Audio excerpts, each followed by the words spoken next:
সপ্তম দফার যখন মনোনয়ন দাখিল হচ্ছে সেই পর্বে দাঁড়িয়ে এটি দুটি চমকপ্রদ বিষয়ে আপনাদের দৃষ্টি আকর্ষণ করছি এবং তৃণমূল কংগ্রেসের দক্ষিণ কলকাতার প্রার্থী মালা রায়, শ্রীমতী মালা রায়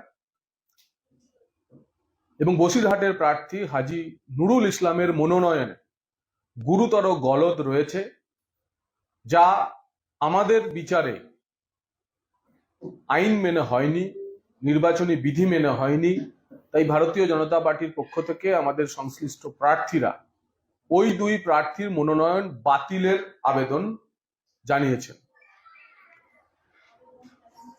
আমাদের বসিরহাট কেন্দ্রের প্রার্থী শ্রীমতী রেখা পাত্রের যে অভিযোগ,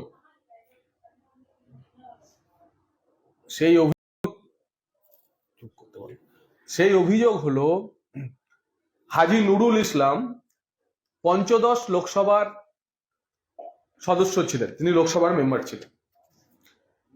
সেই পঞ্চদশ লোকসভা শেষ হয়েছে 2014 সালের 18ই মে। হাজী নুরুল ইসলাম এবারে মনোনয়ন দাখিল করেছেন 7ই মে, 2024-এর 7ই মে।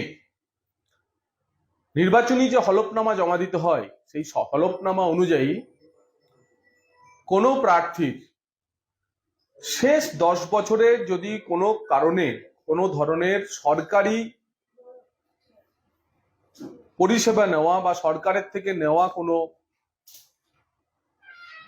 বিধিবদ্ধ স্ট্যাটিউটারি বিল বাকি থাকে, সেই বিল তাকে মিটিয়ে দেওয়ার কথা এবং সংশ্লিষ্ট কর্তৃপক্ষের কাছ থেকে তার যে সরকারের ঘরে কোনো বকেয়া নেই তা নির্বাচনী হলফনামায় জানানোর কথা। হাজী নুরুল ইসলাম 18ই মে 2014 পর্যন্ত লোকসভার সদস্য ছিলেন।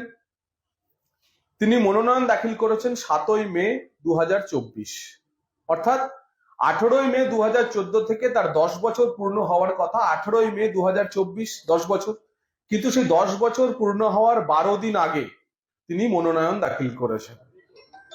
তাই নির্বাচনী আইন অনুযায়ী, বিধি অনুযায়ী তাকেও নো ডিউ সার্টিফিকেট তার হলফনামায় দেওয়া উচিত বা বাধ্যতামূলক।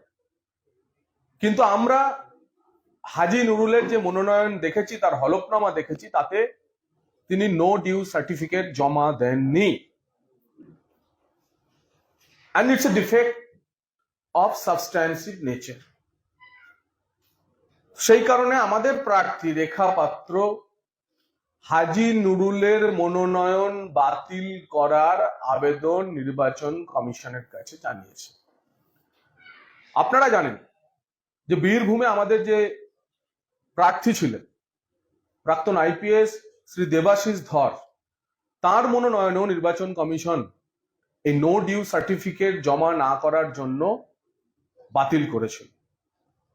আমাদের দাবি, আমাদের প্রার্থী বসিরহাটের শ্রীমতী রেখা পাত্রের দাবি যে নিয়ম মতো যেহেতু হাজী নুরুল ইসলাম তার নো ডিউ সার্টিফিকেট জমা করেননি এবং সেই জমা করার শেষ সময় ছিল মনোনয়ন দাখিলের শেষ দিনের 3টে পর্যন্ত, অর্থাৎ 14ই মে 3 PM এই ছিল তার নো ডিউ সার্টিফিকেট জমা করার শেষ সময়। তো তার মধ্যেও যেহেতু উনি করেননি, তাই আমরা ওখানকার নির্বাচনী আধিকারিক এবং নির্বাচন কমিশনের কাছে আবেদন জানাচ্ছি যে আপনারা এই মনোনয়ন, যেভাবে আমাদের এক প্রার্থীর মনোনয়ন বাতিল হয়েছে, আপনাদের ওই মনোনয়ন বাতিল করতে হবে। আমাদের প্রার্থীর দাবিও তাই।